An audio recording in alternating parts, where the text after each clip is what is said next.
Well, first of all, good to see you. Thank you. Congratulations on this. And I don't know, I don't know why, but I just don't quite see you as a comic book kind of gal. Are you? I am, yeah.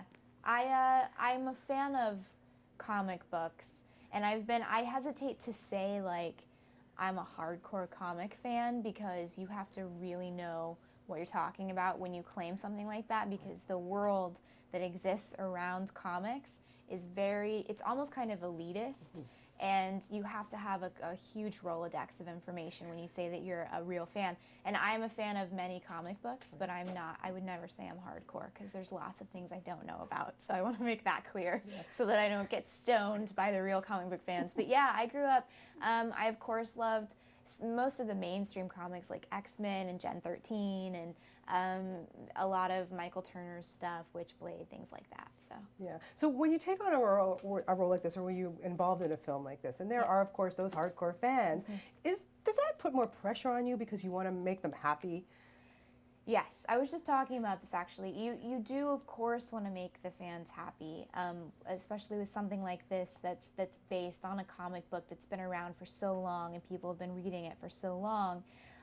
But you can't. They're so, God bless them. I love them. They're so hard to please, and you can try your hardest. You're never gonna please all of them completely, because they're so detail oriented. It's just impossible to take something that is a comic and convert it into a live action film and be completely true to the comic. You have to make some sort of adaptations. Unfortunately, it's just the way that it is.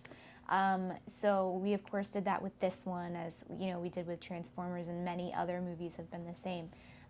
But you try to stay as true to it as possible out of respect for the fans. Yeah, for sure. Now, Lila, I liked her. I think she was spunky. There was a lot more to her than just being, the prostitute. Thanks. Prostitute with a heart of gold, for sure. Sure. Well, she Okay. did. She had her soft spots. But what Yeah. was it about her that you thought, wow, I just really want to tackle this gal? I wanted to tackle it just because it wasn't like I chose this movie. It came to me, and it was just an unbelievable opportunity to work with Josh and to work with John.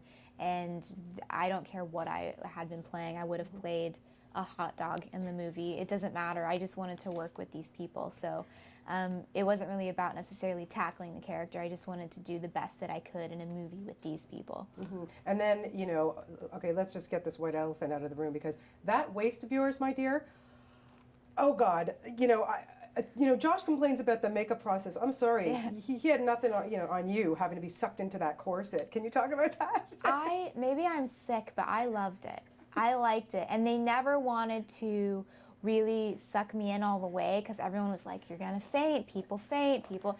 And I always wanted it as tight as it would possibly go. And so there were some scenes where we got it down to like 18 inches, I think. And then there were other scenes, like the heavy action scenes with the gunslinging and stuff, they refused to tighten it that tight because everyone, like for safety purposes, was convinced I would pass out. So that was looser and it was easier to get around in. But I like it.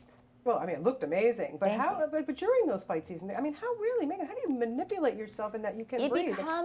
You get used to it, oddly. The first like couple of hours you're in it, first of all, you can't eat wearing it. You can't, because your stomach just doesn't expand, or really drink anything. I made the mistake of having something from Coffee Bean, like some mixed milk mocha with whipped cream on top. That was such a bad idea. Your body, you acclimate to it, and it starts to feel, you forget that you're wearing it until you take it off at the end of the day.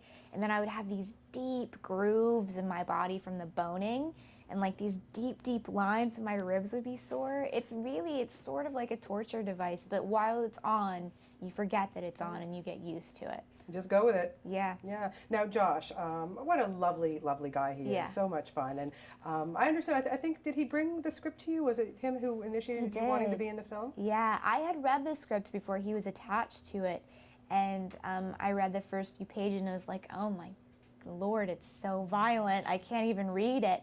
And he ended up attaching to it and asking me to meet with him, and for whatever reason he thought I was the right choice, and I was like, God bless you, I will of course be involved in this, it's my pleasure.